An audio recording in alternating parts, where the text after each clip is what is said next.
Welcome, Reds, to the 100% United podcast. I'm your host, TC. Here's your co-host, Scott. Hello, how are you? Hello, how are you? I'm good, thank you. Yourself? Oh, not bad, thanks. Good, man. On today's show, we trawl through all the latest stories and rumours coming out of Old Trafford, with Manchester United currently on our mid-season break. We feature comments from Fred, Ed Woodward, and we also look at all the transfer rumours and a few other interesting United topics too. First, though, Fred has had some strong words about our current plight. I was surprised that interview saw the light of day, Scott. What about you? Yeah, I was actually quite glad that it did, because I think some people consider Fred to be quite soft, and if anything, these comments are quite the contrary. Yes, they are quite the contrary, aren't they? And actually, and we've slammed Fred for a few things, for his double wedding and a few other things, but his performances and his attitude recently have been exemplary. They have. So when someone who is performing well comes out with these kind of comments, they certainly hit home, and it's not really anything different to what we as fans have been saying for quite a while now. I mean, first of all, let's look at one of the main things that sticks out. He said we lack a stick together mentality as a squad. I mean, that's damning stuff, isn't it? It is. I think he was maybe pointing the fingers at certain people who aren't in the squad and who should be, and not necessarily the people who he's playing with week in, week out, but maybe a certain player who he should be playing with who isn't anywhere to be seen. Yes, well, there's certainly a few of those comments that could be levelled at the gentleman you're talking about. But he did also say there's a lack of creation, especially in midfield. So that is talking about the players that he is playing with as well, isn't it? Yeah, we've been saying that for months, though, haven't we? I know. And Fred is one of the guys who's trying to create, isn't he? He's trying to get on the ball, trying to make things happen. And it seems like he's getting a bit frustrated with everyone else. It is, because he's put in that team as a defensive midfielder, right? And so he has his duties and his obligations to do, but when he sees that nothing's really happening ahead of him, he sort of has to sometimes take things into his own hands, and we can see how much better he is creating things than, say, Pereira or Lingard. Let's hope Bruno can maybe bring some of that creation that he's looking for, but it's certainly, it should be a kick up the backside for a few of them, right? It should be. It also doesn't reflect well on the whole structure, does it? In terms of the management, the coaching, and the team. When you say that, we're not sticking together, he said vanity is an issue as well. We need to stop this and just run on the pitch. Now I know.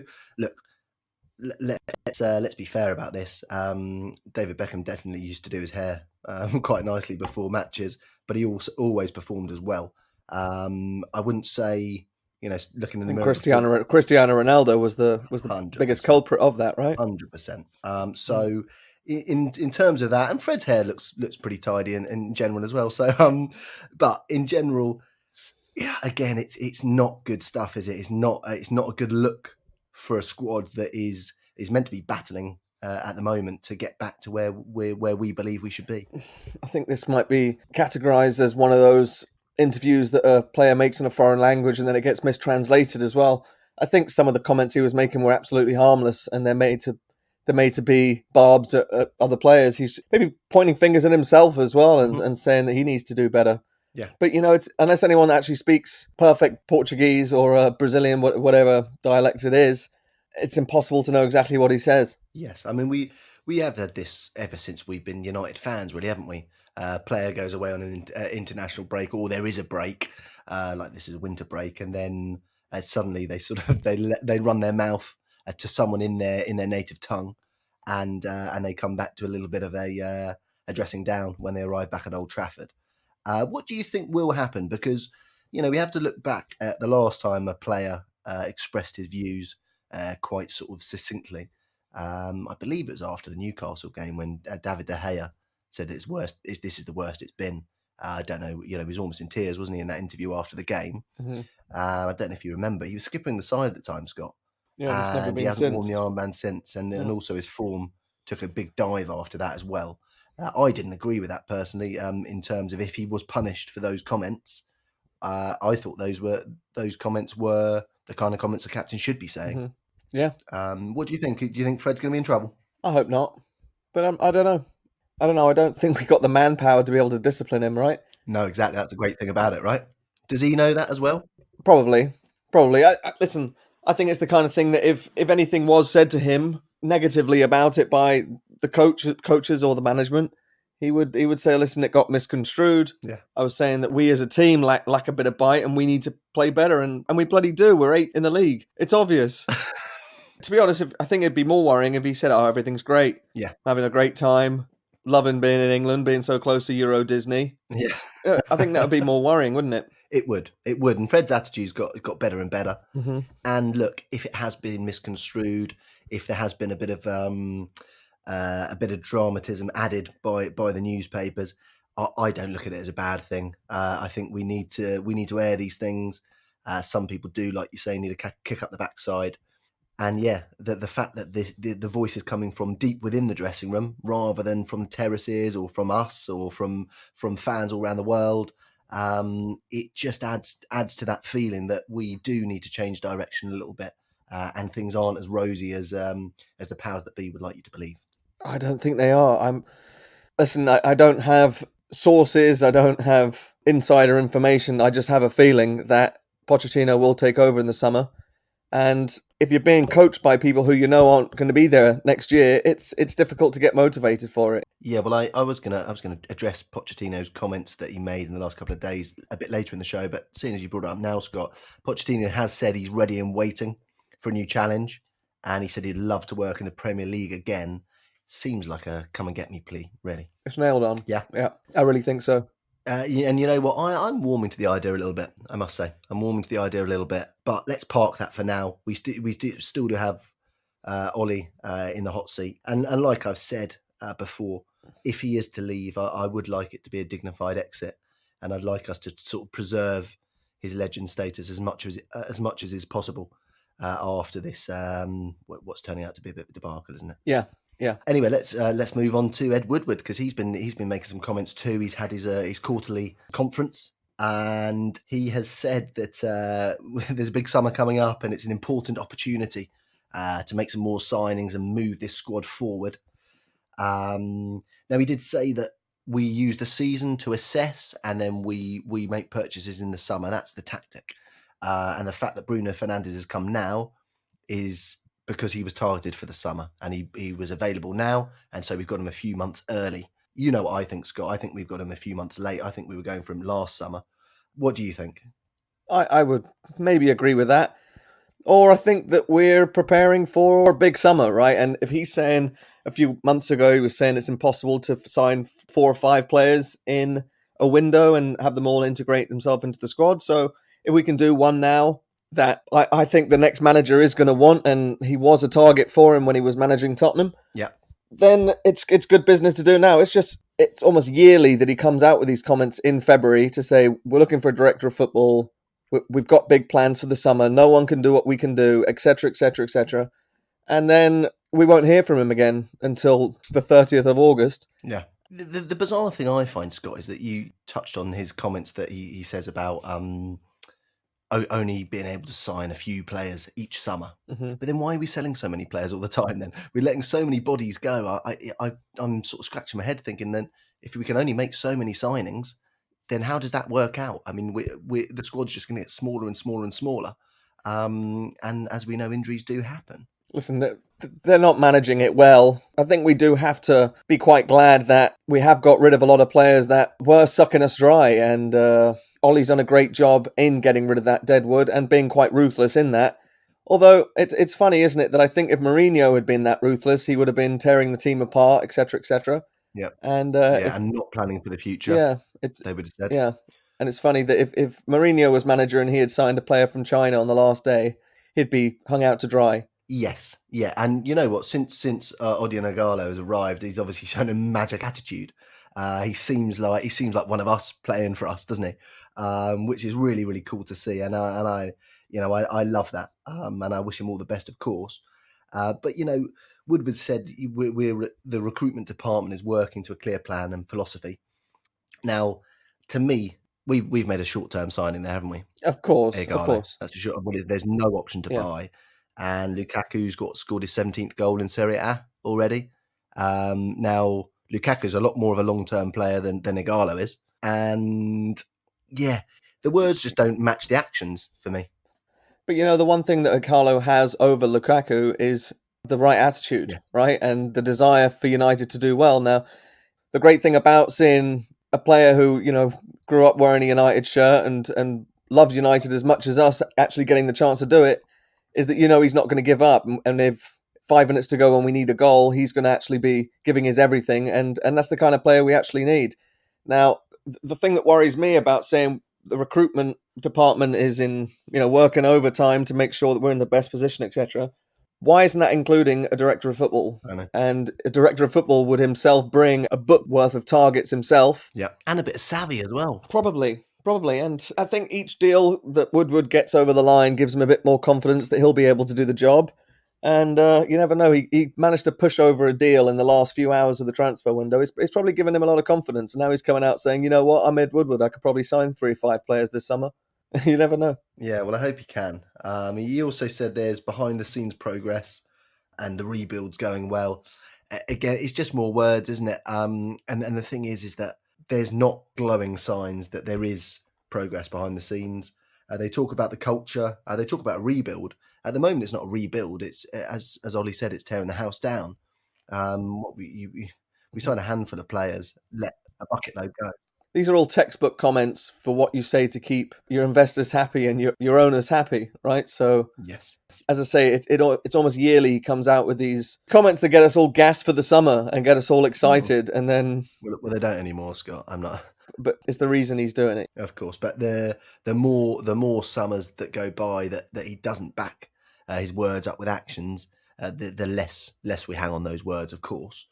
Just a little tidbit, of course. You're sort of quite heavily pushing towards the Pochettino camp now. The rumours doing the round is that Solskjaer's job is safe if he finishes top 6 now. Yeah, crazy standards. I mean, when I read that, I could not believe it, Scott. I could not believe it. That for me, that's not acceptable. Of course it's not. And you know what? It's actually quite a stretch at the moment. It is, Scott. And we're 8th. It is, Scott. And actually, I watched a video the other day of Ole Gunnar Solskjaer commenting on Jose Mourinho when Jose Mourinho finished 2nd. Yeah. And Ollie was pretty smug. Yeah. And he was pretty scathing, saying that the fans and us and everybody, we're not happy with 2nd. We want top spot. Yeah. And now he's changed his tune pretty rapidly. So I really, I was not happy with that at all. Embarrassing. Really. Yep.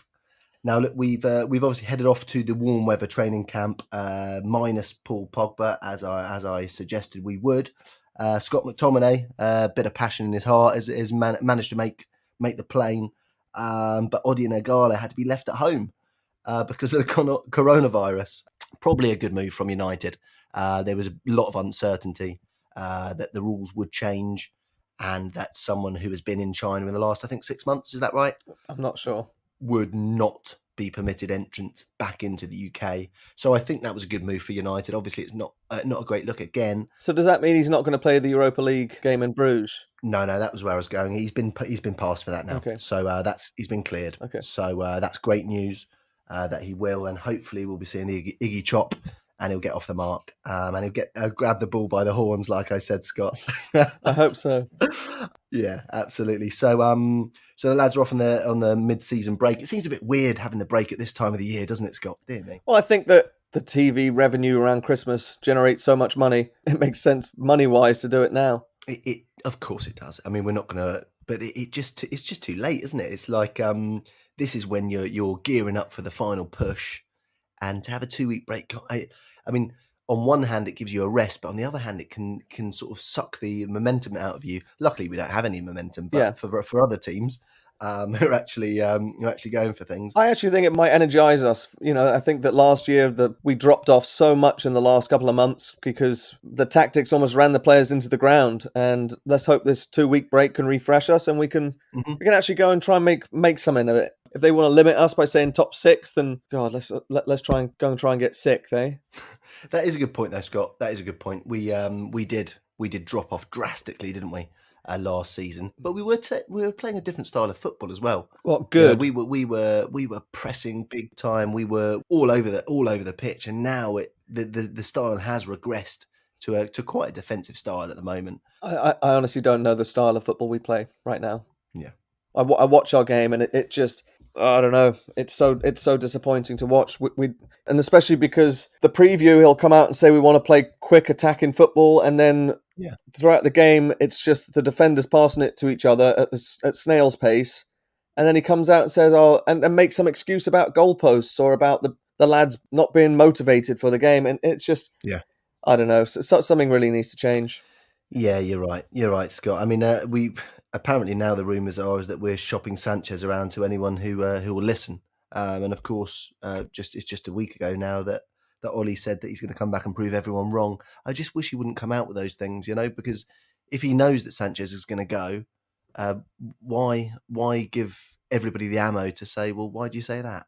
Yeah. It just seems strange. I'm telling you, it's textbook football manager management. Yeah. Where you always got to put your arm around your players and say, "Oh, you're doing a great job." Secretly you're thinking, "God, I can't wait to get rid of this guy," or the lads played awful.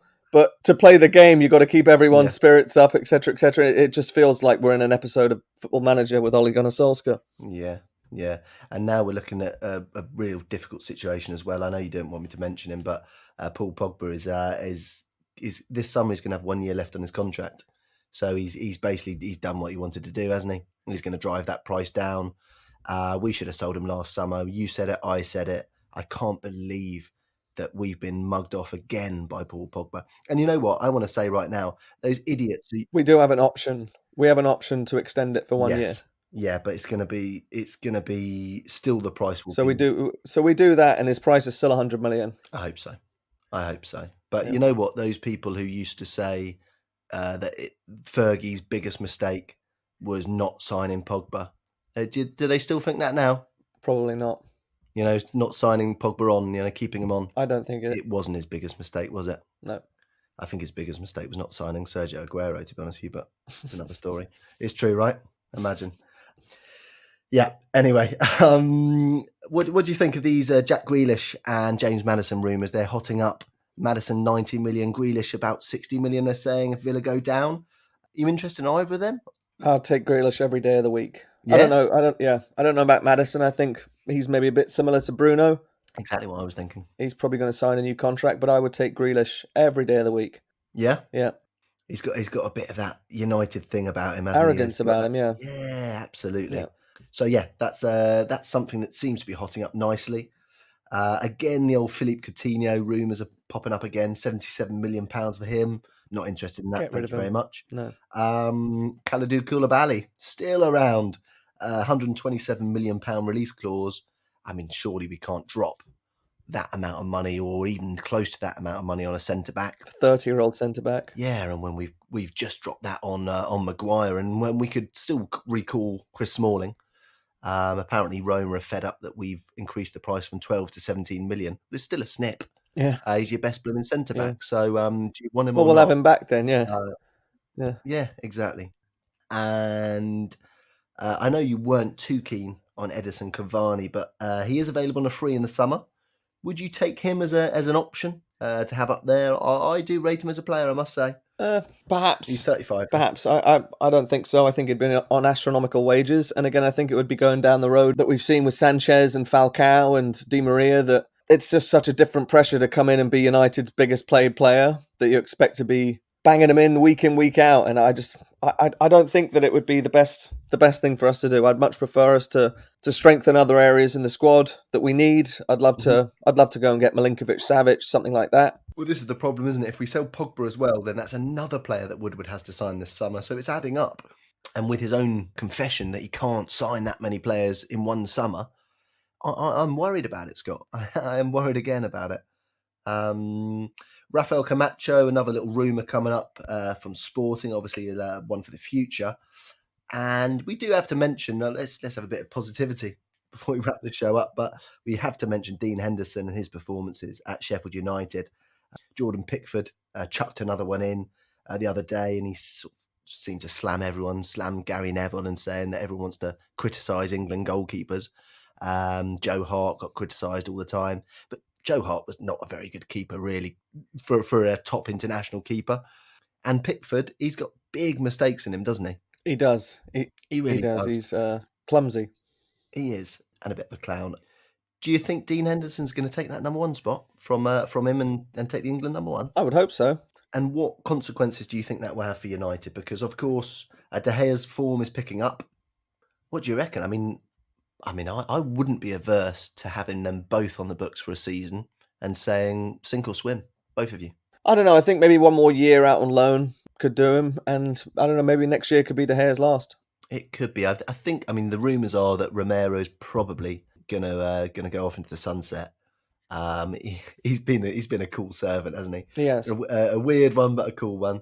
But I think he probably needs to play a bit more football, doesn't he? He's he's not even getting all the cup games anymore, so I wouldn't blame him if he went off. But yeah, it's an interesting situation, the goalkeeper situation, isn't it? Yeah, it's definitely not as nailed on as it was 6 months ago when De Gea was the best keeper in the world. No, or a year ago. No. And like I say, I mean, he was captain at the start of the season, wasn't he? And again, I think he's been a bit mismanaged, unfortunately. But Dean Henderson, dear me, and Sheffield United above us in the table. Could you believe it? Yeah, I could actually, given our form. All right, Chelsea preview. Yes, massive game Monday night, 8:00. What do you think? Are we gonna come back from this winter break with a bit between our teeth? Of course, we started the season fantastically against Chelsea, didn't we? Mm-hmm. And we've got a relatively good record these days against them. We beat them in the cup. We've won the last 3 times at Stamford Bridge, I think. Yeah. What do you think? I'd hope to see Ighalo on the bench, probably. I would actually hope, given a couple of weeks with his teammates, that Bruno can maybe strike up a nice partnership with, say, Fred, or maybe we'll see McTominay back. Maybe probably not. Probably see Matic again. He knows Chelsea like the back of his hand, and I don't know. Ollie seems to like playing players against their old teams. Yeah. So I don't know. We probably see Matic and Bruno, Fred in the midfield, De Gea in goal. Probably think it's going to be Lindelof and Maguire centre backs, right? Yeah, I would have thought so. Full backs. What about left back? I give it to Williams, but he's probably going to give it to Luke Shaw, isn't he? I would have thought so.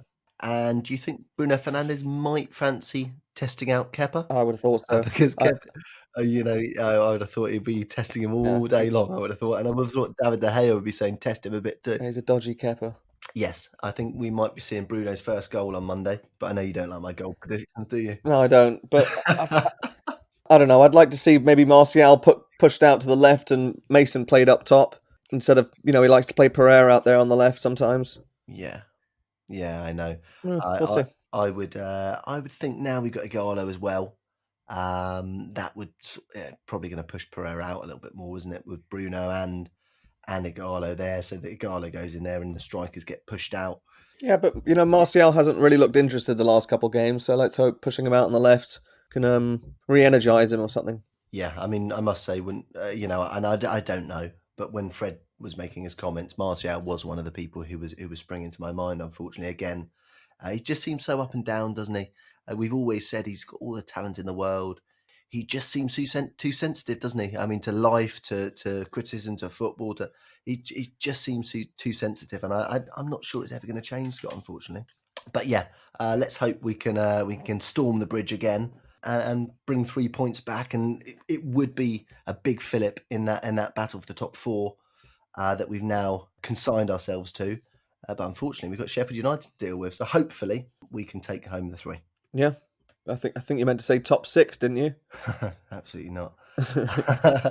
Anyway, thanks for joining us again. We'll be back next Tuesday following the Chelsea game. Have a great week. Thanks for joining me again, Scott. Thank you. Cheerio, Reds. Ta-ra.